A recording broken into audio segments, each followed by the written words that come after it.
নমস্কার, দেখছেন talk to Bangla. আমি অভিষেক রয়েছে আপনাদের সাথে। এই মুহূর্তে যে খবর নিয়ে উপস্থিত হয়েছে, রাহুল গান্ধী একদম হাত বেঁধে প্রোটেস্ট করলেন। হাত বেঁধে বলতে একদম প্রতীকী প্রতিবাদ, কিন্তু একদম সরাসরি দেশের প্রধানমন্ত্রী নরেন্দ্র মোদী তার ঘরের বাইরে দাঁড়িয়ে হাত বেঁধে, হাতের মধ্যে একদম রীতিমতন দড়ি পরে তিনি প্রতিবাদ করলেন এবং সেটা তিনি বোঝাতে চাইলেন যে এইভাবে ছাত্রদেরকে আপনি আটকে রেখেছেন, এইভাবে ছাত্রছাত্রীদের হাত বেঁধে রেখেছেন, তারা কিছু করবার মতন অবস্থায় নেই, তারা যে ভালো পড়াশোনা করে নিজের পায়ে দাঁড়াবে সেই ব্যবস্থাটা আমাদের ভারতবর্ষের শিক্ষা ব্যবস্থায় বর্তমানে আর নেই। এবং সেই জায়গা থেকেই ছাত্র যখন রাস্তায় নামছে, আপনি তাদের উপর লাঠি চার্জ করছেন। সেটা নিয়ে এই মুহূর্তে কিন্তু ধুমধুমার অবস্থা। সারা দিন ধরে দিল্লিতে যে অবস্থা ঘটলো, ককরোচ জনতা পার্টি যন্তর মন্তরে, সেদিকে আমাদের নজর ছিল যে কি করে ককরোচ জনতা পার্টি, আমরা দেখছিলাম, সেদিকে নজর রাখছিলাম। কিন্তু অবশ্যই তার মাঝখানে রাহুল গান্ধী যেভাবে হঠাৎ করে সংসদ ছেড়ে সংসদের রাস্তা ধরে হাঁটতে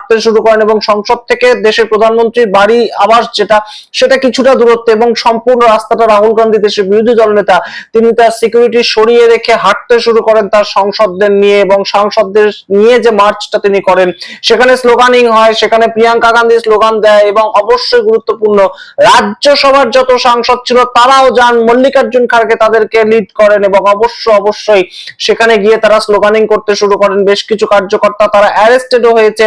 সম্পূর্ণটা আপনাদের সঙ্গে রাখবো, কিন্তু গুরুত্বপূর্ণ যে রাহুল গান্ধী এই মুহূর্তে চলো পিএম হাউস বলে একটি একদম সরাসরি নতুন কর্মসূচি তিনি কিন্তু ছড়িয়ে দিয়েছেন এবং সেটি তার সোশ্যাল হ্যান্ডেলে উঠে এসেছে, চলো পিএম হাউস। এবং যেখানে তিনি সরাসরি দেশের মানুষকে বলছেন যে এই মুহূর্তে আপনারা আর ঘরে বসে থাকবেন না, আপনাদের বেরিয়ে আসতে হবে ঘর ছেড়ে এবং দেশের প্রধানমন্ত্রীর বাড়ি ঘেরাও করতে হবে। কারণ দেশের প্রধানমন্ত্রী সংসদের মধ্যে বা সংসদের বাইরে কোথাও কথা বলতে রাজি নন, তাই আপনাদেরকে বেরিয়ে আসতে হবে, দেশের প্রধানমন্ত্রীর বাড়ি ঘেরাও করতে হবে। দেশের বিরোধী দলনেতা ডাক দিচ্ছেন, দেশের বিরোধী দলনেতা হিসাবে তার যে অ্যাকাউন্টেবিলিটিটা সেটা তিনি পালন করছেন, তার যে দায়িত্বটা সেটা তিনি পালন করছেন। এবং গুরুত্বপূর্ণ বিষয়টা হচ্ছে এই মুহূর্তে দেশের বিরোধী দলনেতার যে বক্তব্যটা সেটা যেমন আপনাদেরকে বলবো, ঠিক তেমন ভাবে আপনাদেরকে জানাবো যে প্রাথমিকভাবে কিন্তু রাহুল গান্ধী চাননি দেশের প্রধানমন্ত্রীর বাড়ি ঘেরাও করবেন। প্রাথমিকভাবে তিনি ওম বিড়লার বাড়িতে গিয়েছিলেন, কিন্তু ওম বিড়লা তখন দুপুরবেলা দেখা করেন রাহুল গান্ধীর সঙ্গে। ওম বিড়লা দেখা করে যখন রাহুল গান্ধী বলেন যে কালকে 1000-এর বেশি ছাত্রছাত্রীকে মেরে হসপিটালে পাঠিয়ে দিল পুলিশ, 1000-এর বেশি ছাত্রছাত্রী, তারা সাধারণ ছাত্রছাত্রী, তারা ককরোচ জনতা পার্টির সমর্থক নয়, তারা কেউ নয়, তারা সাধারণ ছাত্রছাত্রী, তাদেরকে মেরে একদম পুলিশ রীতিমতন গ্রেপ্তার করল। তাদের কি হবে? এবং সেটা নিয়ে সংসদে চর্চা হোক, ইমিডিয়েটলি চর্চা হোক, কোনো ধরনের কোনো আমরা অ্যাপ্লিকেশন দেব না, ইমিডিয়েট চর্চা হোক। এটা তো আপনার স্পেশাল অধিকার, তাহলে সেই ক্ষেত্রে আপনি এই কাজটা করতে পারছেন না কেন?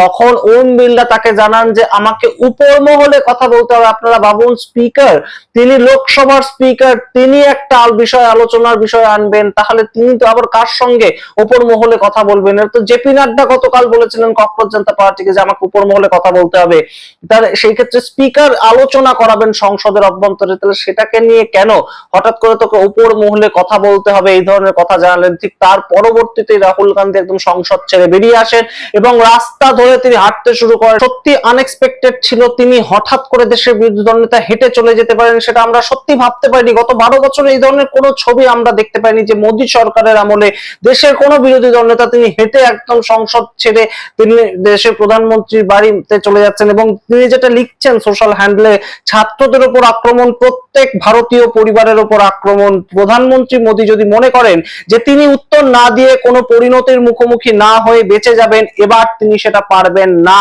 একদম নয়। এবং তার সঙ্গে তিনি বলছেন আমি প্রত্যেক দেশপ্রেমিক ভারতীয়কে আহ্বান জানাই যারা বিশ্বাস করেন যে আমাদের ছাত্রদের ন্যায় বিচার পাওয়া উচিত, প্রধানমন্ত্রীর বাসভবনের সামনে আমাদের ধর্নায় যোগ দিন, আমাদের ছাত্রদের কণ্ঠস্বরকে উপেক্ষা করা যাবে না।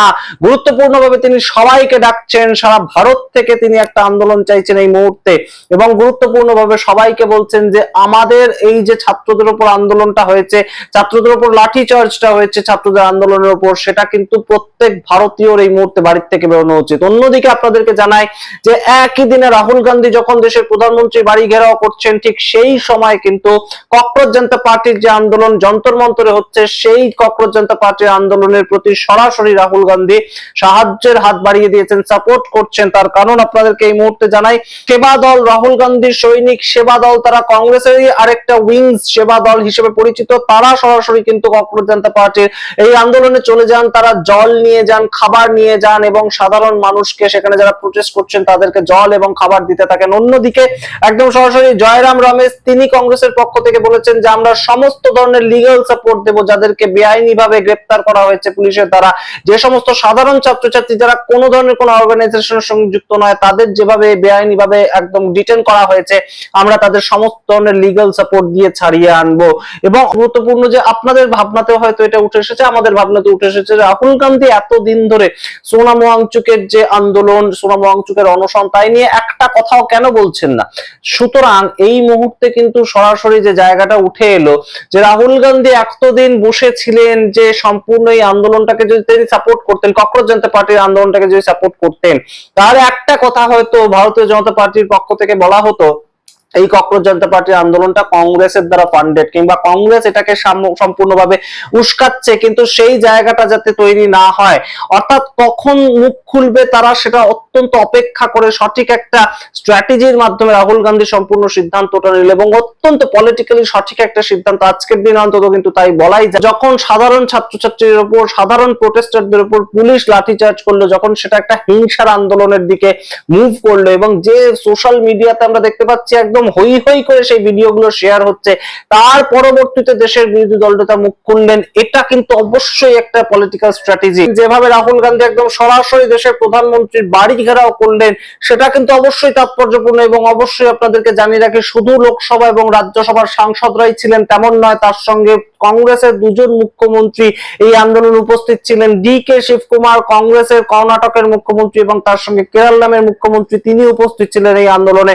সুতরাং অবশ্যই কংগ্রেস যেভাবে আজকে অ্যাগ্রেসিভ একটা আন্দোলন দেখালো, সেই আন্দোলনটা কিন্তু একটা অন্য মাত্রা যোগ করলো, এবং অবশ্যই আজকের আন্দোলনটা কংগ্রেসকে একটা অন্য জায়গায় কিন্তু উন্নীত করলো, একটা অন্য পজিশন নিল কংগ্রেস, এবং সম্পূর্ণ অ্যাগ্রেসিভ মোডে রাহুল গান্ধী যে যেতে পারেন, রাস্তায় নেমে আন্দোলন করতে রাহুল গান্ধী যে ভয় পান না, সেটা আরো একবার প্রমাণিত হলো। এবং যখন নেতা নামেন তখন তো কর্মীরা নামতে একদম উৎফুল্ল হবেনই, একদম তারা রাস্তায় নামবেন। এবং সম্পূর্ণভাবে কিন্তু যা খবর পাওয়া যাচ্ছে, রাহুল গান্ধীর এই প্রোটেস্টের পর সারা ভারতবর্ষ জুড়ে কিন্তু বিভিন্ন জায়গায় কংগ্রেস তারা আন্দোলনে মুখরিত হয়েছে আজকে সন্ধ্যাবেলার থেকেই, এবং বিভিন্ন জায়গার আন্দোলন কিন্তু এই মুহূর্তে ছড়িয়ে পড়েছে কংগ্রেসের এই আন্দোলনের সূত্র ধরে।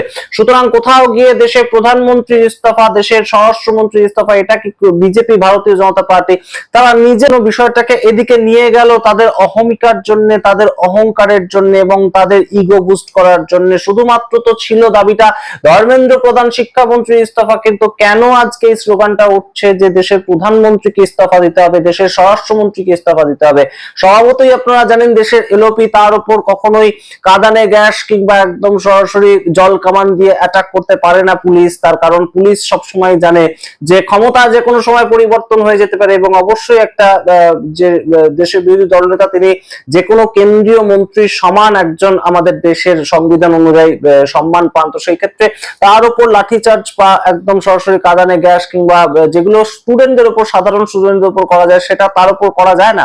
তো সেইখান থেকে রাহুল গান্ধীর এই প্রোটেস্ট কিন্তু আরো একবার এই যে আন্দোলন, ককরোচ জনতা পার্টির আন্দোলন, কিংবা সাধারণ মানুষের মধ্যে অনেকটাই বেশি বিশ্বাস এই মুহূর্তে জন্ম নেবে। এবং অবশ্যই আপনাদেরকে জানাই যে রাহুল গান্ধীর সঙ্গে কথা বলতে এসেছিলেন, রাহুল গান্ধী যখন বাইরে বসেছিলেন প্রাইম মিনিস্টার মোদির বাইরে, ঘরের বাইরে, তখন জিতেন্দ্র সিং, তিনি গৃহ সচিব, তিনি গৃহমন্ত্রী সচিব হিসাবে এসেছিলেন রাহুল গান্ধীর সঙ্গে কথা বলতে, কিন্তু রাহুল গান্ধী কোনো মতেই সেখান থেকে উঠতে চাননি। রাহুল গান্ধীর যে এই আজকের একটা প্রতিবাদ, আজকের একটা প্রতীকী আন্দোলন, সেটা কিন্তু সাফল্যমণ্ডিত হয়েছে, তেমনই কিন্তু সবাই বলছেন। এবং অবশ্যই এই দিকে কিন্তু সম্পূর্ণ হাইলাইটটা চলে গেল, অর্থাৎ যেটা আপনাদের এতদিন ধরে বলছিলাম, ককরোচ জনতা পার্টি ভোটে আলটিমেটলি লড়বে না, সোনাম ওয়াংচুক ভোটে আলটিমেটলি লড়বে না, এই যে আন্দোলনগুলো হচ্ছে এতদিন ধরে, এই যে প্রতিবাদগুলো হচ্ছে, এটার আলটিমেটলি যদি কোনো বেনিফিট কেউ পান তাহলে কিন্তু সেটা বিরোধী দল, এবং প্রধান বিরোধী দল হিসেবে কংগ্রেসই তো পাবে সেই বেনিফিটটা। সেই জায়গাটাই কিন্তু আজকে দেখা গেল গতকালকের যে আন্দোলন সেটা সরাসরি কিন্তু একটা বেনিফিট আজকে কংগ্রেস তুললো, এবং সেই ফসলটা কিন্তু তারা এই সম্পূর্ণ মনসুন সেশন জুড়ে একদম সরাসরি এই ফসলটা উপভোগ করবে সেটা কিন্তু বোঝা যাচ্ছে। এবং বিজেপি ব্যাকফুটে এই মুহূর্তে, বিজেপি মনসুন সেশনে কোনো মতেই যে কোনোভাবেই তাদের কোনো বিলই আনতে পারবে না সেটা কিন্তু এই প্রেক্ষাপটে নতুন ভাবে রচিত হলো। অর্থাৎ এতদিন ধরে এত অঙ্ক কষা সম্পূর্ণটাই যে বিফলে গেল বিজেপির পক্ষে, সেটা কিন্তু আজকের দিনে দাঁড়িয়ে বলাই যায় কোনোভাবেই সংবিধান সংশোধনকারী কোনো বিলই তারা আনতে সমর্থ হবে না। কারণ বিরোধীদের একটাই দাবি থাকবে যে এই মুহূর্তে শুধুমাত্র ছাত্রদের উপর কেন লাঠিচার্জ হলো সেটাকে নিয়ে কথা হবে। আমরা এই সংক্রান্ত সমস্ত আপডেট, আরো যা যা খবর উঠে আসছে আপনাদেরকে জানাতে থাকবো। আপনারা কাইন্ডলি আজকে দেখতে থাকুন আমাদের talk to Bangla YouTube channel. প্রতি মুহূর্তের আপডেট রাহুল গান্ধীর আন্দোলন সম্বন্ধে, ককরোচ জনতা পার্টির আন্দোলন সম্বন্ধে আপনাদের সামনে রাখবো। ধন্যবাদ।